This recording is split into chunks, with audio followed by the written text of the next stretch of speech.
Welcome to the Vol State Update. I'm Ricky Booth. And I'm Papa John. As finals approach, many students are trying to come up with effective methods of studying.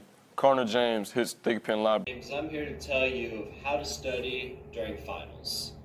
After talking to some of the professors, I've learned that the Thick Pen Library is a great quiet place to study. The library is quiet and peaceful and even has private study rooms for students to focus in. You can also find study groups and tutors in the Learning Commons. Now, some good ways to help study. When you study, use highlighters and outlines that will allow you to go back to key details and important notes. Also, make sure to use a template or outline to keep your notes organized. And finally, utilize those study rooms. A little bit of quiet can make all the difference.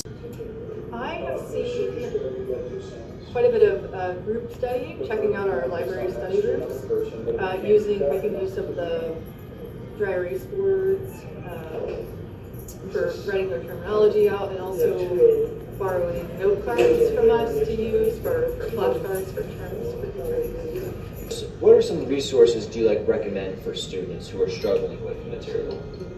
Okay, yeah, so over in our Learning Commons, we have lots of tutoring available, and you can make an appointment through the website, or you can walk in and schedule an appointment. Sometimes you can do the tutoring right then. So I would highly recommend that, and they're usually open until I think 8 p.m. every night.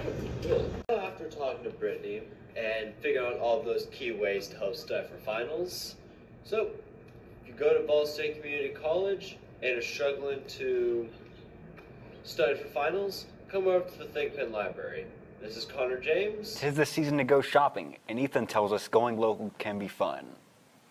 Shop local is the battle cry for downtown Gallatin as the folks search for holiday bargains. The historic square is hosting a Merry Little Christmas market on the square on Saturday. Shoppers are invited to stroll through the non-cookie cutter shops for something special, and then grab a bite to eat when they're done. The Gallatin Chamber says small businesses are the heartbeat of the city because they give back, build relationships, and add to the city charm.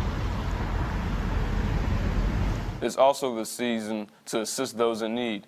Isabella is showing us how folks behind Samaritan's Purse provide help. Can you give me some insight of what this program helps with?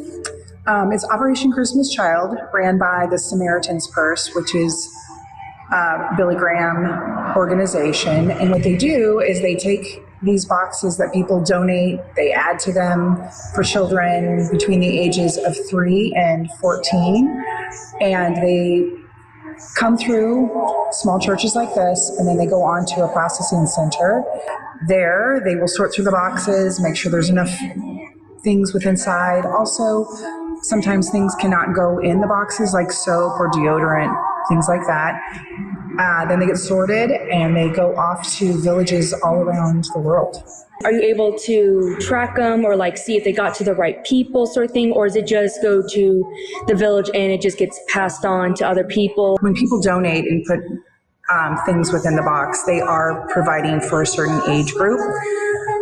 When it goes to the sorting center, they do sort them out by age, by gender, and they already have designated countries and villages that they will go to. And you know what, I'm not 100% sure on the complete logistics on that, but I mean, there's hundreds of volunteers, thousands of volunteers that are involved in this. And then they go by boat, plane, donkey, foot. Some of them have trekked up mountains to get to villages for these boxes.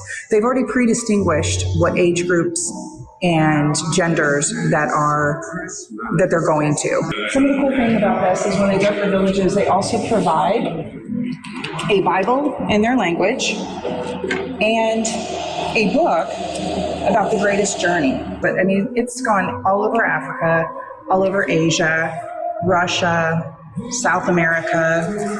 And so that is what the greatest journey is all about, is spreading the love of Jesus. 18 Seminole County schools have been tagged by the state as reward schools.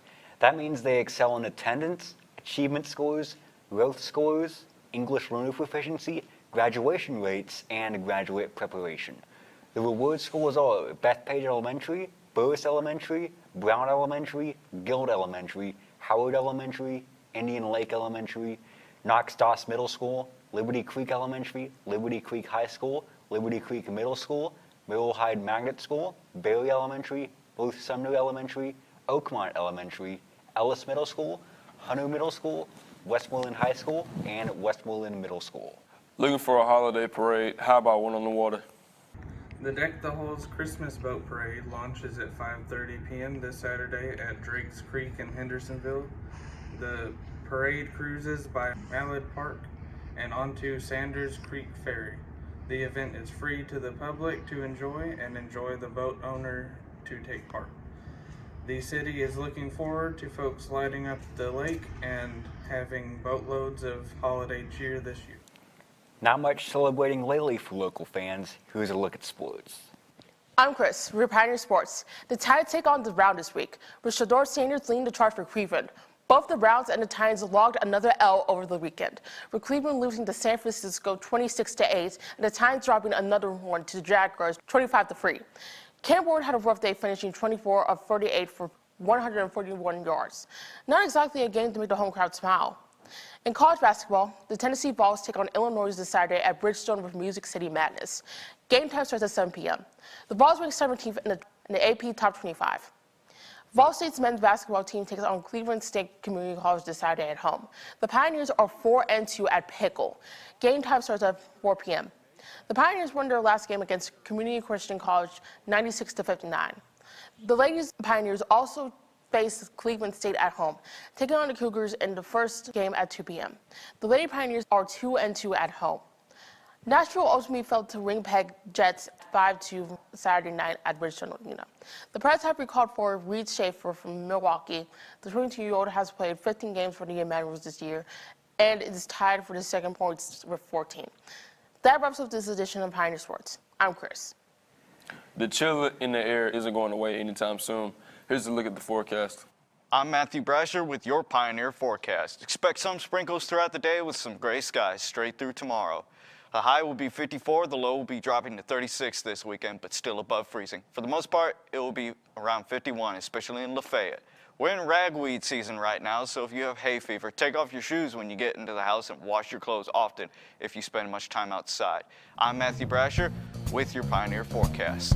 That wraps up this edition of the Vol State Update. I'm Ricky Booth. And I'm Papa John. Thanks for watching.